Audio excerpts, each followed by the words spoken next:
welcome to my channel. My name is Misty. Today's video is going to be game schooling, games that we use in our house, and I'm going to show you these games for two reasons, which I will explain to you here in a second. I do want to first say, make sure that you hit the subscribe button so you can stay up to date with all the other homeschooling fun and activity learning we do on this channel. And the like button lets me know that you like these kind of videos so I know what to make for you in the future. And that's all I got to say, so let's go ahead and just get into the game schooling games I'm about to show you and why. Okay, so the reason I'm about to show you these games are for two reasons, and it just depends on your child's point of learning, like where they are in comprehension. So this is all revolving around my 5-year-old Viviana. So between the ages of 4 to 5, we have accumulated these games.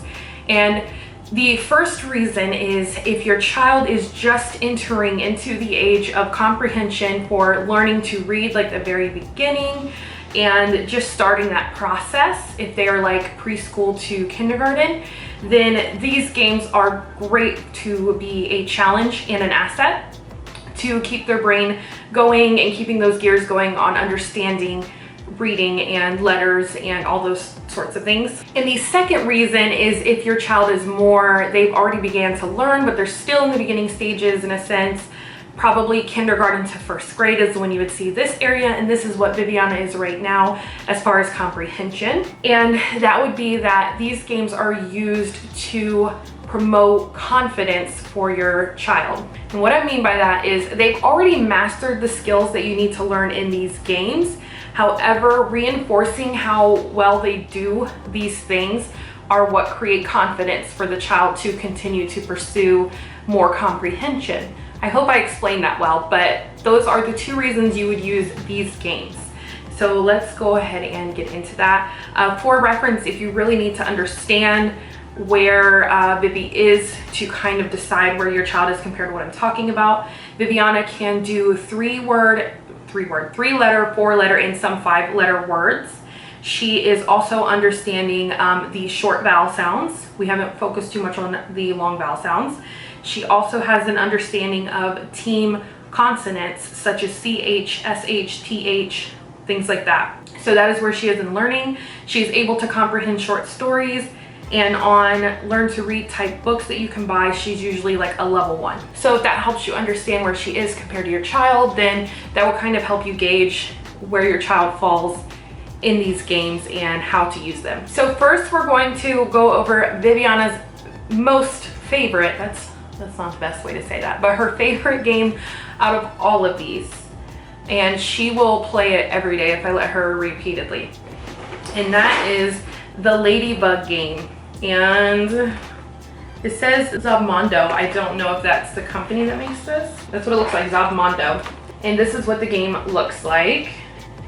So I don't know where you can buy this game anywhere, honestly. I will find links and I will link them down below. I got this off of Facebook for super cheap. I think I paid maybe like $3 for it. Best Facebook purchase for my child's learning. So good. Like I said, I'll try to find links. And the way we use this game is there is a board in there, which I will show you here on the back. And on that board, you are supposed to get from beginning to end, and they do throw in some loopholes in there to kind of mess you up. And so what it is you play as a ladybug, but you will come across ants and praying mantises. So not only are we working on counting in this game, which we'll talk about here in a second, we're also opening up conversation for some environmental science, biology, things like that.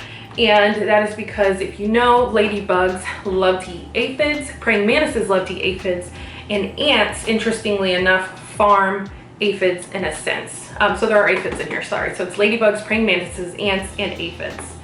And that's true facts.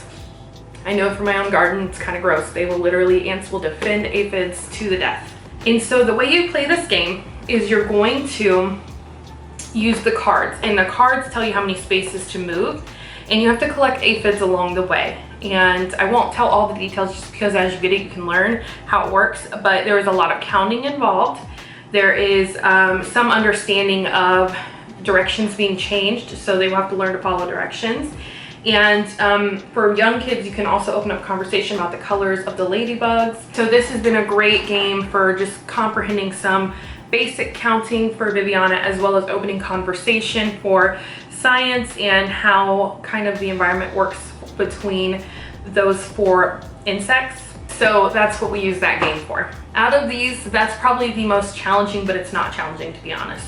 That's her favorite game. She knows it well. She understands how to play it. It's pretty easy still, but the second most challenging in this group. Like I said, these are going to be pretty easy for kids who have already started comprehending reading. This is going to be a great asset for kids who are just learning to read.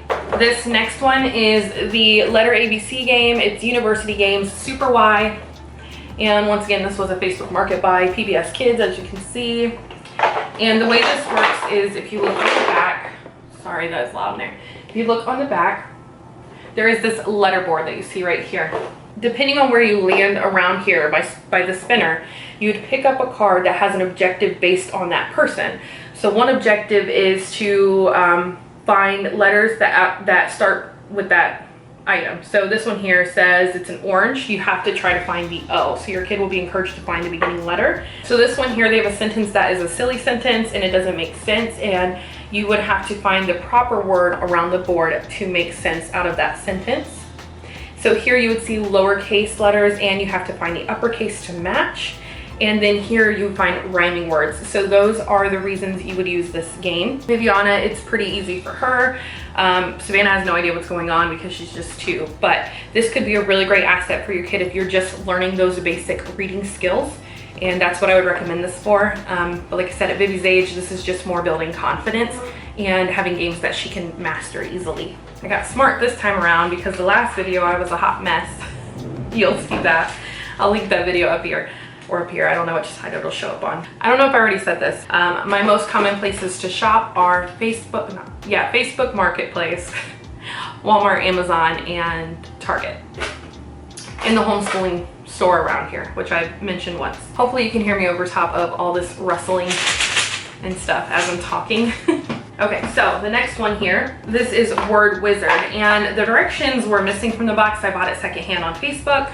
Told you guys I love Facebook for finding these kind of games, but it's really simple concepts. You really don't need the instructions. And once again, this is way beyond Vivi. Actually, it kind of goes into Savannah's age, but it helps her understand that she's mastering and gives her confidence. So you would find things that they have in common here. So right here, what's in common with this kite and the things down there? They're all diamond shaped. And you would turn over here. What does this rabbit have in common with these 3 items? They're all white items as well. So you would do that on one of the parts. Another part is you are getting these little cards, and the cards give you questions. It says, I have 2 legs and you can wear me. And so you would go through that and be like, well, what if these have 2 legs and you can wear? So 3 out of 4 of those technically have 2 legs that you can wear. 1 has 2 arms. And then on the back, my favorite animal is A, and they would look at the shapes and try to figure out which of those they like the most. That's how we played anyways. Like I said, the directions are missing. And then they do have cards as well. The cards we use to go along with this, because sometimes there's one missing, and we'll fill that in with another item that matches. And this is DK Games Word Wizard. Hopefully I can find links for everything. This is another game Viviana loves, and it is called the Undersea ABCs, and it is teacher created resources. So this one is really simple as well. There are 2 boards you can see on the back. And those 2 boards come with alphabetical cards, lowercase and uppercase. So all over the octopus and the whale, you get to pick which one you play. They have the letters, and it is your job to match the uppercase with the lowercase and to use a chip over top of it when you find it. Eventually you will camouflage all of the letters, and that is how you decide who wins. So you would tally up points. Like I said, this is beyond Vivi, so me and Vivi tie every single time because we get them all right. But for early learners, this will be a fun game for them to start understanding. You also don't have to make it a winning game in a sense that not everything has to be a competition. You can just have them cover the whole board themselves and feel accomplished when they are able to match all of them. Highly recommend this game. It's one of our favorites out of these. Vivi's second favorite probably. You can hear Vivi all around the house, sorry. But this is Vivi's second favorite out of these, I would say. Number 1 being the Ladybug Game. This next game is kind of a cross between bingo and matching memory games. And it is DK Games, and it's called What is My First Job? And the way this works is you would get a bingo board, and the bingo board has kids dressed up as different professions. And then the cards that you would lay turned over, and you would kind of flip over and look at them. If it matches something on your board, like say that someone is an artist and they're painting at an easel for a profession, you would find like a paintbrush. And then you would have to match that paintbrush to something on your board, fill the whole board in, and that is how you win, the same way bingo works. However, it works like match in the sense that you flip over the card, and if it doesn't match your card, you could flip it back over and another player could try to memorize where that card is and flip it for themselves if they need later. So that's how it kind of works like memory in a sense too. So that opens up a lot of conversation for jobs in the workforce and just, you know, professions to explore and role play in your homeschool. So if you're wanting to do a unit on jobs, or if you just like general role play in your school, then this would be a great game for that. All right, on to the last game, which is good because literally my camera's about to die. Okay, so this one is Match It Sequencing, and it looks like it was from TJ Maxx, but I'm pretty sure I got it on Facebook, but it has a TJ Maxx tag up here. It's by The Learning Journey is the company, and so it's sequencing. So this is once again beyond Vivi. Vivi can do like 5-6 step sequencing on more challenging concepts and items, but this is pretty simple, and for the most part she understands all of them. So it's like 3-part. Are there 4? I think they're all 3-part. And so we'll start with the egg, turns into the chick, which turns into the full-size chicken. And then back here you have tadpole, you have the eggs that turn into the tadpoles that turn into the frogs. Like, it's just all sequence. So this is great for your early learners who are getting the concept of sequencing. Let this be a lesson to you all. Be prepared. Charge your camera the night before you film, not an hour before, because it died. I have 5%. I just charged it for like 5 minutes. So let's finish up really quickly. Great for early learners, great to build confidence for your kids who are already at the next level of the beginning of comprehension for reading and other things too. Obviously this isn't reading, but this has to do with comprehension. All right, so that is the end of this Game School haul. Hopefully this helped you out if you have kids right around the age that I was talking about. Hopefully some of these games fit what you would like to do with your kids, and I recommend all of them. They're really great. All right, I will go ahead and finish up this video. Don't forget to hit the subscribe button for more content like this, and the like button lets me know that you enjoyed this so I know what to make for you in the future. And I will see you guys in the next video. Have a wonderful day. Bye.